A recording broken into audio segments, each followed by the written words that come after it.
Hi, I'm Walter Salles. I'm a Brazilian filmmaker. Starting with ANDREI RUBLEV. That's a film I absolutely love. I try to go back to it every single year.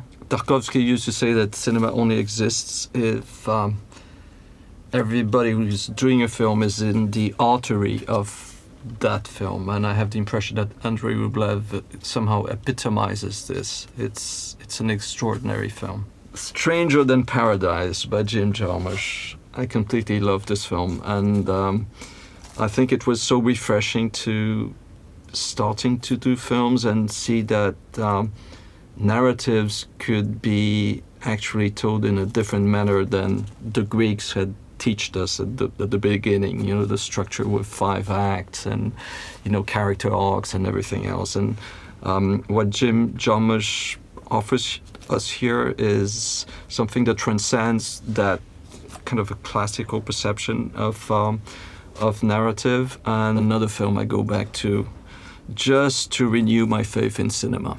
Drifting now to new Cuban cinema. Memórias do Subdesenvolvimento, Memories of Underdevelopment by Tomás Gutiérrez Aleya. Rarely does a film manage to blend what is of a documentary nature and what is of a fictional nature. So the impurity of that film on a conceptual level is so ever present and it creates a narrative that is constantly surprising.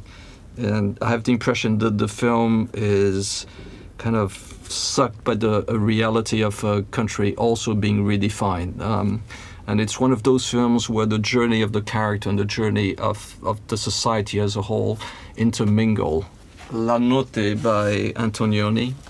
So Antonioni is in fact the filmmaker that brought me to cinema, the director that captured the best, the senselessness of the society, of the industrial society, and at the same time the loss of identity that ensued, you know, after that. And La Notte has the seeds of what was going to be later Blow Up and The Passenger, the pillars of an extraordinary director.